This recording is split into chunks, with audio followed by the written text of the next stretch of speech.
Il y a une chose que personne ne t'apprend sur le fait d'être abandonné. Ce n'est pas la douleur. La douleur, tu la connais déjà. C'est le silence qui vient après.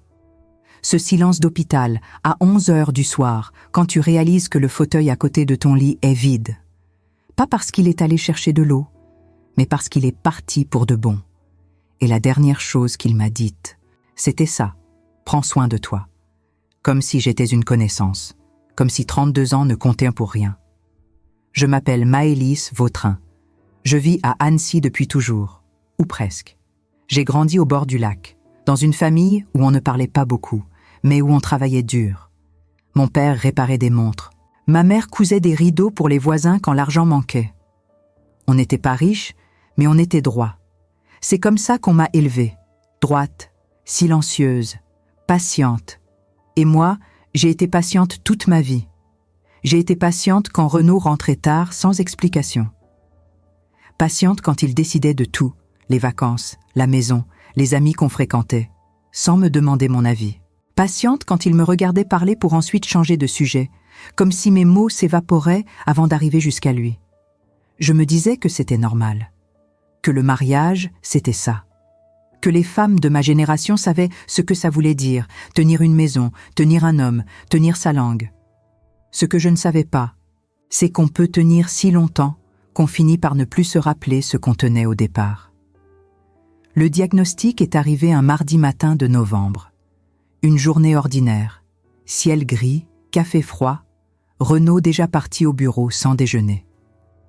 Le médecin m'a parlé doucement, avec cette façon qu'ont les docteurs de choisir leurs mots comme s'ils marchaient sur du verre. Ce n'était pas grave au sens où ça allait me tuer, mais c'était sérieux. Une opération était nécessaire. Une hospitalisation de plusieurs jours, des examens, des soins, du repos. En sortant du cabinet, je me suis assise dans ma voiture et je n'ai pas pleuré. J'ai juste regardé le parking vide devant moi pendant un long moment. Puis j'ai appelé Renaud. Il a décroché à la 3e sonnerie. Je lui ai dit ce que le médecin m'avait dit. Il y a eu un silence. Pas le genre de silence qui veut dire qu'il cherche ses mots parce qu'il est inquiet.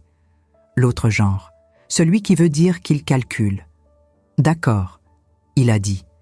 On en parlera ce soir. On en a parlé. Enfin, lui a parlé. Il m'a expliqué, avec un calme qui m'a glacé, que c'était une période compliquée au travail, que son associé venait de partir et qu'il ne pouvait pas se permettre d'être absent. Que j'avais des amis, non ? Que l'hôpital avait du personnel pour ça. Que je n'étais pas toute seule au monde. Non, je n'étais pas toute seule au monde. Mais j'étais toute seule dans ce mariage depuis bien longtemps.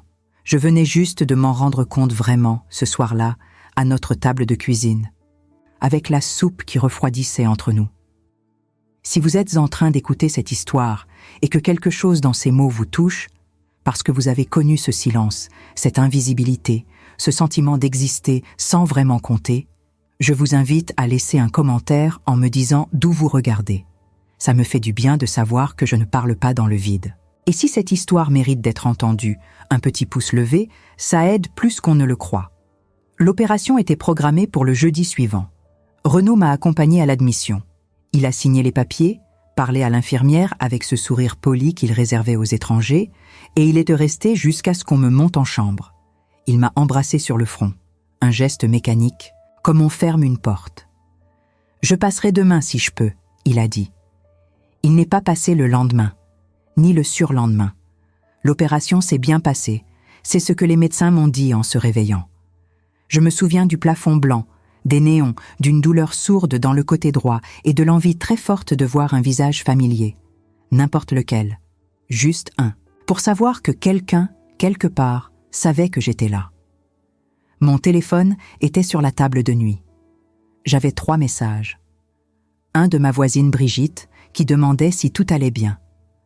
Un de ma fille Camille, qui vit à Lyon et avec qui les choses sont compliquées depuis des années, je vous en parlerai, pour dire qu'elle pensait à moi. Et un de Renaud, envoyé à 17h. J'espère que ça s'est bien passé. Repose-toi. Repose-toi. Je me suis dit que peut-être j'exagérais, que les hommes comme lui montraient de leur amour différemment, que le travail était vraiment chargé, que je devais arrêter d'attendre de lui ce qu'il n'avait jamais su donner. Je me suis dit beaucoup de choses ce soir-là, pour ne pas avoir à me dire la seule vraie. Le 3e jour, il est venu. En fin d'après-midi, avec une boîte de biscuits que je ne mange pas et un journal qu'il a lu pendant presque toute la visite. On a échangé quelques mots sur la météo, sur la voiture qui avait besoin d'un contrôle technique, sur une facture qu'il fallait régler. À aucun moment, il ne m'a demandé comment je me sentais vraiment. À aucun moment, il n'a pris ma main. Avant de partir, il s'est levé, a remis son manteau, et il a regardé autour de lui comme quelqu'un qui s'assure d'avoir bien tout pris. Puis il m'a regardé, vraiment regardé, une seconde, et il a dit « Maëlys, je crois qu'on devrait se parler quand tu seras sortie. » J'ai su immédiatement ce que ça voulait dire. On reconnaît ce ton de quelqu'un qui a déjà pris sa décision et qui cherche juste le bon moment pour l'annoncer. J'avais entendu ce ton-là dans la voix de mon père quand il avait annoncé qu'on déménageait, dans la voix de ma meilleure amie quand elle m'avait dit qu'elle partait vivre à l'étranger. C'est le ton de quelqu'un qui s'en va. « D'accord », j'ai dit. Et il est parti. Cette nuit-là, je n'ai pas dormi. Pas à cause de la douleur physique, les médicaments faisaient pas leur travail, mais parce que quelque chose s'était installé dans ma poitrine, quelque chose de lourd et de précis, et que je n'arrivais pas à le faire partir. Je regardais le plafond et je faisais le compte. 32 ans, une maison, une fille qu'on n'a pas su élever ensemble, des vacances en famille où on était chacun dans notre coin, des dîners silencieux, des nuits encore plus silencieuses. Et moi, toujours là, toujours à tenir, à m'adapter, à réduire mes attentes jusqu'à ce qu'elles soient si petites qu'elles tiennent dans un message de 5 mots. Repose-toi. À un moment, vers minuit, l'infirmière de nuit est passée pour contrôler mes constantes. Elle était jeune, la vingtaine peut-être, avec des yeux fatigués mais doux. Elle a regardé mon écran, tendu, fréquence cardiaque un peu élevée, et elle m'a demandé si j'avais besoin de quelque chose. J'ai failli lui dire non, comme d'habitude, puis je lui ai dit « Juste un peu de compagnie ». Elle s'est assise 2 minutes. On n'a pas beaucoup parlé. Mais ces 2 minutes ont compté plus que les 3 jours de visite de Renaud.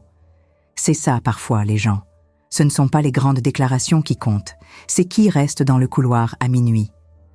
Le lendemain matin, il m'a envoyé un message. Court, sans préambule. Je ne pense pas que ce soit une bonne idée que je revienne à l'hôpital. On se parlera à ta sortie. Prends soin de toi. Prends soin de toi, voilà. C'était fait. Pas de dispute, pas d'explication. Juste une phrase froide sur un écran de téléphone, dans un lit d'hôpital, à 100 km de tout ce qui ressemblait à une vie normale. J'ai posé le téléphone. J'ai regardé par la fenêtre. Dehors, il y avait le lac d'Annecy, gris ce matin-là, sous un ciel d'automne qui ne promettait rien. Et j'ai pensé à quelque chose que ma mère me disait quand j'étais petite. Maëlys, une femme qui ne sait pas rester debout toute seule, ne sait pas non plus ce qu'elle vaut vraiment. Je ne savais plus ce que je valais. Je ne savais plus très bien qui j'étais, en dehors de ce mariage, en dehors de cette maison, en dehors du rôle que j'avais joué pendant toutes ces années. Et c'est une chose terrible, ça, réaliser, à 59 ans, dans un lit d'hôpital, qu'on s'est perdu quelque part en chemin sans s'en rendre compte. Cette nuit-là, la nuit après son message, je n'attendais plus rien, ni personne. Alors, quand la porte de ma chambre s'est ouverte, à minuit passé, et que j'ai vu une silhouette que je ne reconnaissais pas tout de suite dans la pénombre, je n'ai pas eu peur. J'ai juste retenu mon souffle. Parce que quelque chose, dans la façon dont cet homme se tenait dans l'encadrement de la porte, quelque chose dans ses épaules, dans sa façon de s'arrêter comme s'il avait besoin d'une seconde avant d'entrer, m'a ramené à un endroit que je croyais avoir oublié depuis des années. Et quand la lumière du couloir a éclairé son visage, j'ai compris. Adrien. Dans le prochain chapitre, vous allez comprendre pourquoi la présence d'Adrien cette nuit-là n'était pas un hasard. Et ce qu'il portait avec lui, quelque chose qu'il gardait depuis des années, allait tout changer. Pas seulement pour moi, pour tout le monde. Adrien Delcourt. Je n'avais pas prononcé ce nom à voix haute depuis plus de 30 ans. Il vivait quelque part dans un coin reculé de ma mémoire, dans cette zone où on range les choses qu'on a décidé de ne plus toucher. Pas parce qu'elles font mal, mais parce qu'elles rappellent qui on aurait pu être si on avait fait des choix différents. Il est entré doucement, comme quelqu'un qui a peur de déranger. Il avait vieilli, bien sûr. les cheveux gris aux tempes, quelques rides autour des yeux, une façon de se tenir un peu plus lourde qu'avant. Mais il y avait quelque chose dans son regard qui n'avait pas changé. Cette façon de regarder les gens vraiment, jusqu'au bout, sans détourner les yeux. Ça m'avait frappé la première fois que je l'avais rencontré, à 26 ans. Ça m'a frappé encore cette nuit-là, dans ce lit d'hôpital, à 59 ans. « Maëlys », il a dit, juste mon prénom. Comme si c'était suffisant. Et c'était suffisant. Je ne savais pas quoi dire. Je ne savais même pas si ce que je voyais était réel, pas parce que j'avais des hallucinations, mais parce que certaines choses paraissent tellement improbables qu'on hésite à y croire, même quand elles sont devant soi. J'ai fini par demander l'évidence. « Comment tu sais que j'étais ici ?» Il s'est assis sur le fauteuil à côté de mon lit, le même fauteuil que Renaud avait à peine occupé, et il a pris une longue inspiration avant de répondre. Brigitte m'a appelé. Brigitte, ma voisine, celle qui m'avait envoyé un message après l'opération pour savoir si tout allait bien. Je ne savais pas qu'elle connaissait Adrien. Je ne savais pas qu'ils étaient en contact. Et là, dans ce silence d'hôpital à minuit, j'ai réalisé que je ne savais peut-être pas beaucoup de choses que je croyais savoir. Elle s'inquiétait pour toi, il a continué. Elle m'a dit que tu étais seule, que Renaud n'était pas venu. Il a dit le nom de mon mari sans aucun jugement dans la voix. Juste un fait. Et c'est ça qui m'a fait le plus d'effet. Pas de la pitié, pas de la colère pour moi, juste une présence calme et directe, comme quelqu'un qui vient parce qu'il le faut, pas pour faire bonne figure. J'ai regardé mes mains sur le drap blanc. « Tu n'avais pas à venir », j'ai dit. « Je sais ». Il n'a pas ajouté autre chose. Et dans ce « je sais », il y avait tout ce qu'une longue explication n'aurait pas réussi à dire. On est resté silencieux un moment. Dehors, dans le couloir, on entendait le bruit feutré de l'hôpital la nuit. Des pas lointains, une porte qui se ferme, une machine quelque part. Ce silence entre nous n'était pas gênant. C'était le silence de deux personnes qui se connaissent assez pour ne pas avoir besoin de remplir l'espace. C'est lui qui a reparlé en premier. « Tu te souviens de la dernière fois qu'on s'est vus ?» Bien sûr que je m'en souvenais. C'était à Annecy, dans un café près de la vieille ville. J'avais 30 ans, lui 32. On s'était rencontrés par hasard après 2 ans sans nouvelles, et on avait parlé pendant 3 heures, comme si le temps ne s'était pas passé. À la fin, il m'avait dit qu'il partait s'installer à Grenoble pour son travail. Je lui avais dit que j'allais me marier avec Renaud. On s'était regardé 1 seconde de trop, et puis on était partis chacun de notre côté. Je n'avais plus eu de nouvelles après ça. « Oui », j'ai répondu. « J'ai quelque chose pour toi », il a dit. Et c'est là qu'il a sorti de la poche intérieure de sa veste une enveloppe. Pas une enveloppe neuve, une vieille enveloppe, jaunie sur les bords, avec mon prénom écrit dessus à la main. Une écriture que je reconnaissais, même après toutes ces années. La mienne. J'ai regardé l'enveloppe sans la prendre tout de suite. Qu'est-ce que c'est ? Une lettre que tu m'avais écrite. Je ne me souvenais pas d'une lettre. J'ai fouillé dans ma mémoire. Les années de nos 20 ans, les moments qu'on avait partagés, les conversations, les silences. Et puis quelque chose a remonté, vaguement. Une nuit où j'avais écrit quelque chose, longtemps, à la main, et puis décidé de ne pas envoyer. Ou du moins, c'est ce que je croyais. Je pensais ne pas l'avoir envoyé, j'ai dit. Tu l'as glissé sous ma porte. Je crois que tu ne voulais pas me la donner en main propre. Il a posé l'enveloppe sur le bord du lit, sans insister. Tu n'es pas obligé de la lire maintenant, mais je l'ai gardée toutes ces années parce que je pensais qu'un jour, il y aurait un bon moment pour te la rendre. Je n'ai pas touché l'enveloppe tout de suite. J'avais peur, non pas de ce que j'y avais écrit, mais de ce que ça allait réveiller. Parce que les mots qu'on écrit à 26 ans, dans un état d'honnêteté qu'on n'a plus forcément à 59, peuvent être brutaux, pas pour l'autre, pour soi-même. « Pourquoi maintenant ?» j'ai demandé. Il a réfléchi avant de répondre. « Parce que Brigitte m'a dit que tu étais seule dans ce lit. Et parce que j'ai pensé que peut-être tu méritais de te souvenir de qui tu étais avant de décider de qui tu veux être maintenant. » Cette phrase m'a traversé comme quelque chose de froid et de chaud en même temps. Je n'ai rien répondu, mais je l'ai entendu vraiment, jusqu'au fond. On a parlé encore un peu. Il m'a dit qu'il était revenu à Annecy depuis 3 ans. Sa mère avait vieilli. Il avait voulu être là. Que sa vie avait pris des chemins qu'il n'avait pas tous choisis, mais qu'il ne se plaignait pas. Il ne m'a pas parlé de relations et je ne lui ai pas demandé. Ce n'était pas le moment pour ça. À un moment, il a regardé l'heure. « Je devrais te laisser dormir. Tu n'es pas obligé de partir tout de suite. » Il a souri, pas un grand sourire, juste un petit, discret, celui de quelqu'un qui est touché mais qui ne le montre pas trop. « Je reviendrai demain si tu veux. »« Je veux bien. » Après son départ, j'ai fixé l'enveloppe longtemps. Je ne l'ai pas ouverte cette nuit-là. Je l'ai juste posée sur la table de nuit, contre le verre d'eau, et j'ai regardé mon prénom écrit par ma propre main, 30 ans plus tôt. Maëlys. Ce prénom dans cette écriture me faisait l'effet d'un miroir. Pas le miroir d'aujourd'hui, celui d'avant. La femme que j'étais quand j'avais encore des choses à dire et le courage de les écrire. C'est là que j'ai réalisé quelque chose. Pas sur Adrien, pas sur Renaud, sur moi. J'avais passé 30 ans à réduire mes attentes, à plier mes désirs, pour qu'ils rentrent dans le peu de place qu'on me laissait. Et pendant tout ce temps, quelque part, une enveloppe avec mon prénom attendait dans une poche, comme une preuve que j'avais existé autrement, que j'avais pensé, ressenti, voulu des choses, et que quelqu'un avait jugé ces choses-là suffisamment importantes pour les garder. Il y a des nuits qui changent quelque chose en vous, pas parce qu'il se passe quelque chose d'extraordinaire, mais parce que vous finissez par voir clairement ce que vous avez refusé de regarder pendant des années. Cette nuit-là, dans ce lit d'hôpital, j'ai compris que la question n'était pas « Pourquoi Renaud était-il parti ?» La vraie question, c'était « Pourquoi étais-je resté si longtemps ?» Et je n'avais pas encore ouvert la lettre. Le lendemain matin, quand je me suis réveillée, l'enveloppe était toujours là. Mais il y avait aussi un autre message sur mon téléphone. Cette fois, ce n'était pas Renaud. C'était ma fille Camille. Et ce qu'elle m'écrivait, je ne m'y attendais pas du tout. Le message de Camille était court, trop court pour ce qu'il contenait. « Maman, j'arrive demain. On a besoin de se parler, pas par téléphone. » J'ai lu ces 2 phrases 3 fois. Et à chaque fois, j'avais une sensation différente.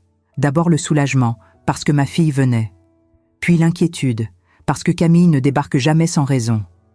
Et enfin, quelque chose que je n'arrivais pas tout à fait à nommer, une espèce de pressentiment que ce qui allait se passer dans les prochaines heures allait dépasser ce que j'étais prête à recevoir. Il faut que je vous parle de Camille. Ma fille a 34 ans. Elle vit à Lyon depuis ses études et on n'a jamais vraiment réussi à trouver un rythme naturel ensemble. Pas parce qu'on ne s'aime pas, je crois qu'on s'aime, à notre façon, avec toutes les maladresses que ça implique. Mais parce que Camille est le genre de personne qui a besoin que les choses soient dites clairement, franchement, sans détour. Et moi, j'ai passé ma vie à faire exactement le contraire, à arrondir les angles, à garder les choses pour moi, à sourire quand j'aurais dû parler.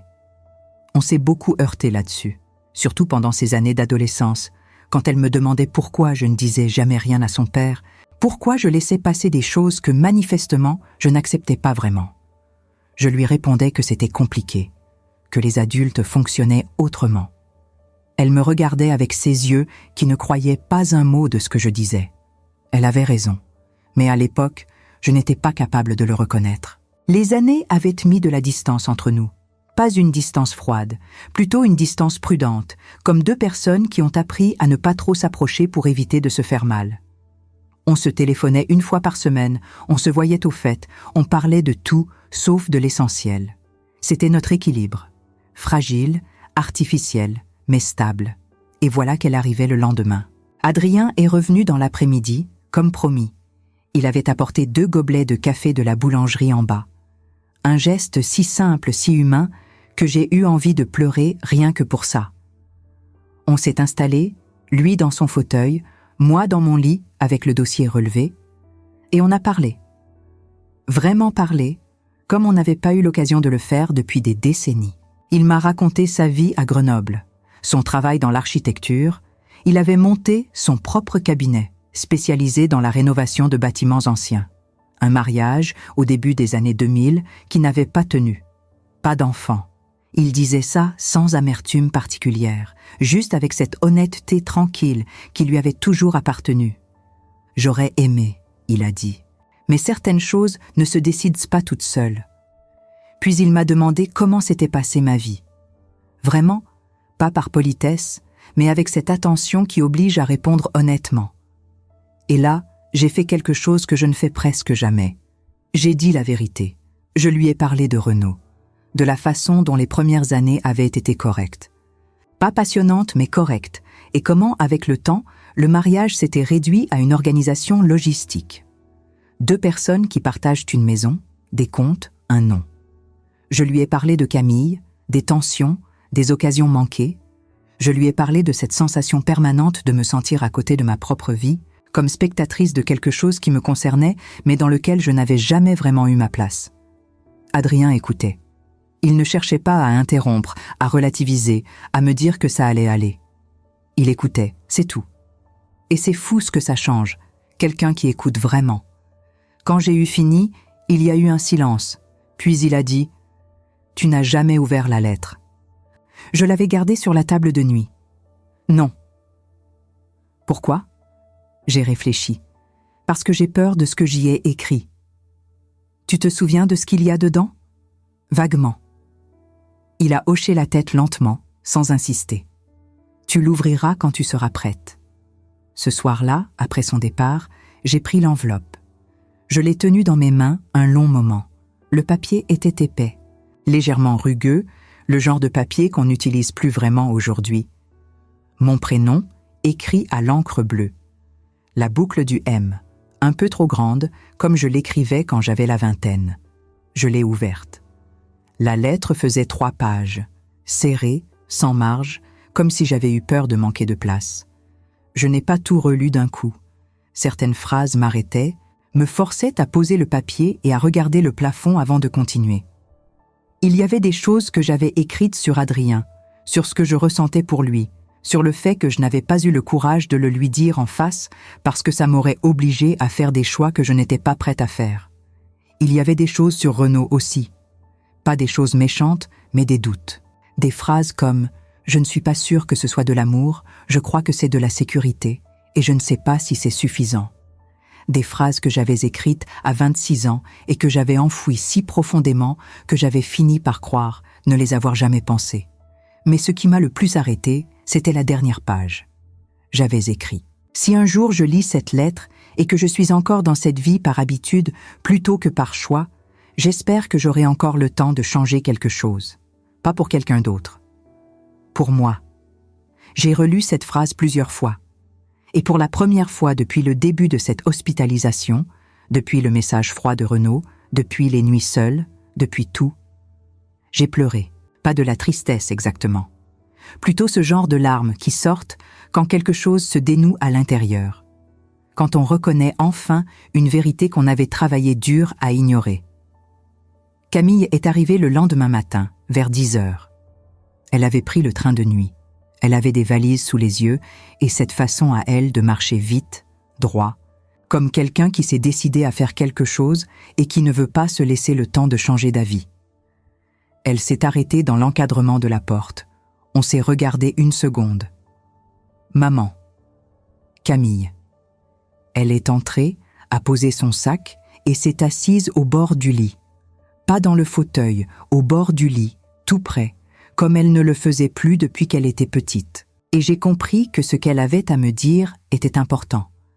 Papa m'a appelée. Elle a commencé. Je n'ai pas répondu. J'attendais.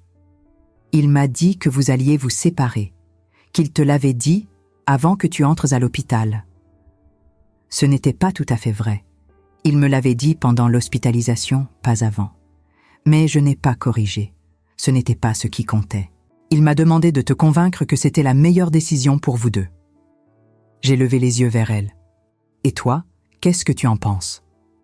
Camille a pris une inspiration. Et là, elle a fait quelque chose qui m'a surprise. Elle a posé sa main sur la mienne. Un geste simple, direct, le genre de geste qu'on n'échange pas facilement quand les années ont construit des murs entre 2 personnes. Je pense que papa a toujours été comme ça. Et je pense que tu le sais depuis longtemps. Je n'ai rien dit. Ce que je veux te dire, elle a continué, c'est que je ne suis pas venue pour lui. Je suis venue parce que tu es ma mère et que tu es seule dans ce lit et que ça ne devrait pas se passer comme ça. » J'ai senti quelque chose se serrer dans ma gorge. Pas de la tristesse, autre chose. Le genre d'émotion qui arrive quand on reçoit quelque chose qu'on attendait depuis trop longtemps sans oser le demander.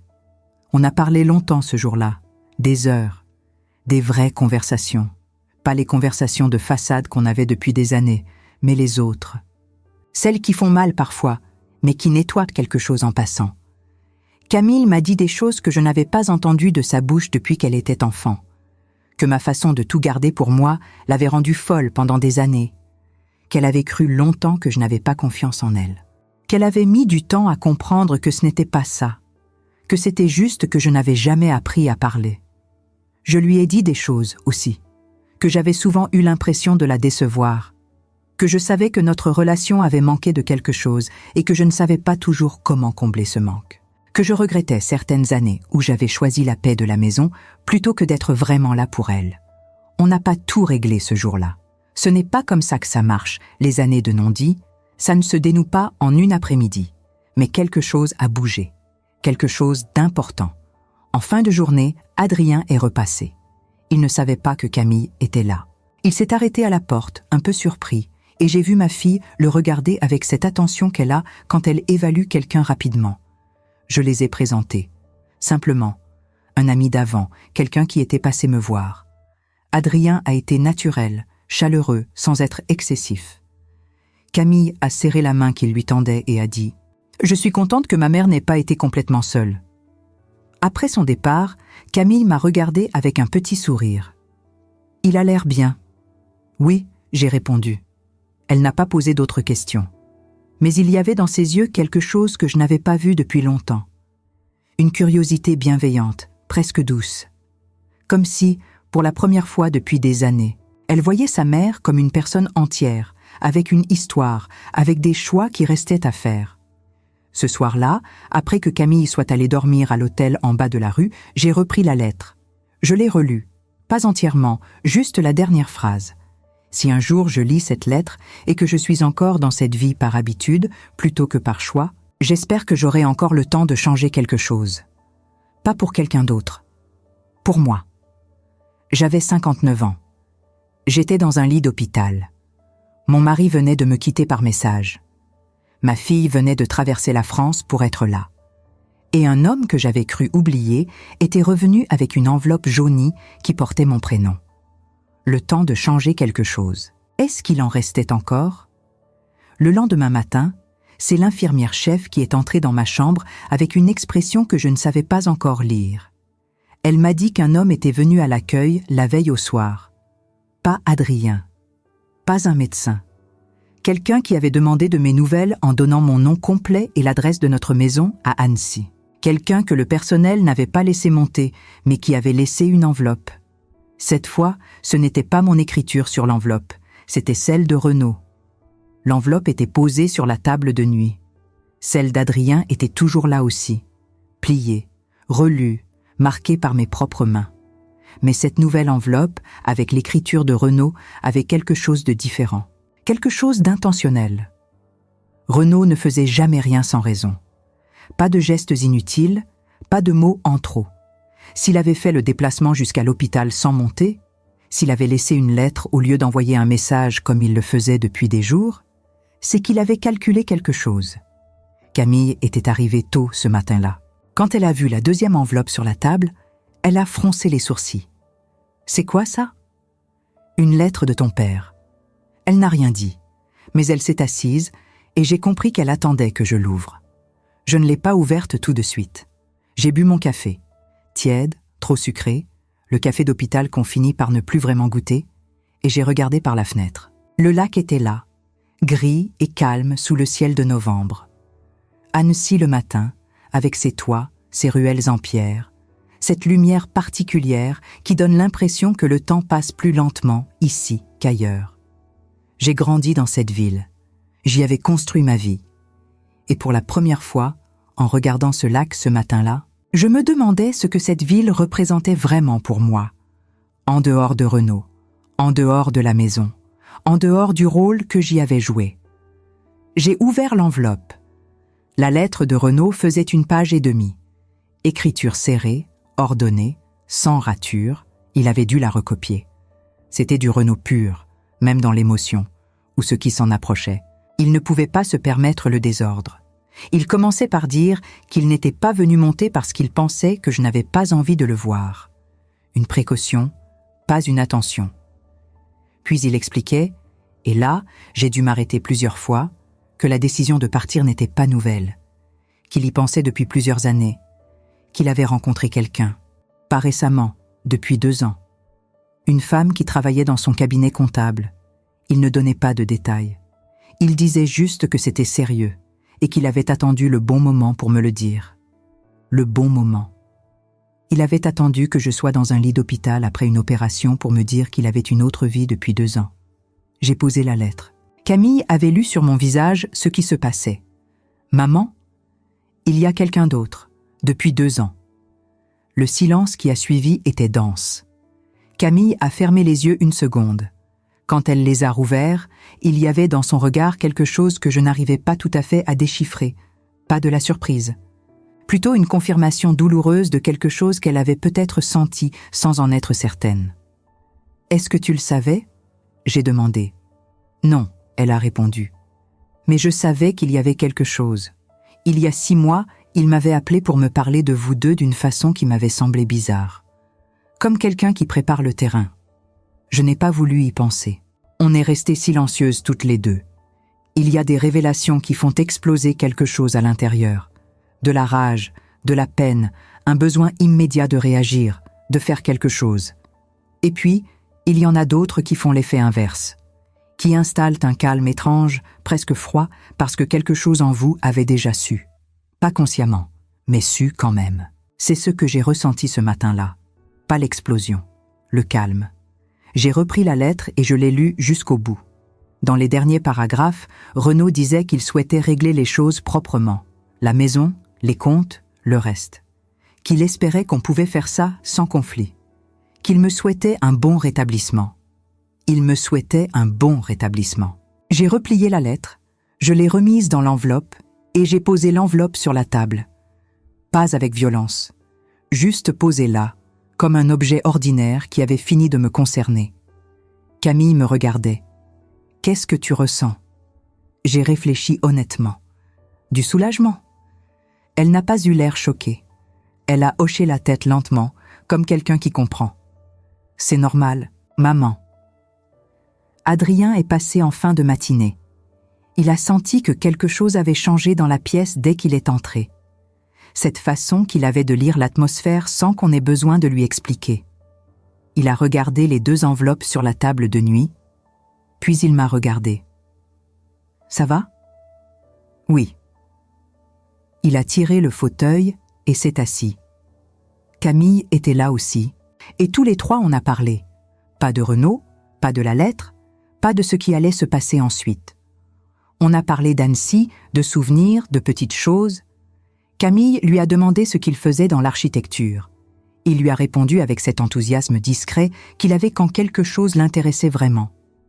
Et j'ai regardé ma fille parler avec cet homme dans cette chambre d'hôpital, sous la lumière blanche du matin, et quelque chose en moi s'est déposé, comme une poussière qui retombe après qu'on ait secoué quelque chose de trop longtemps fermé.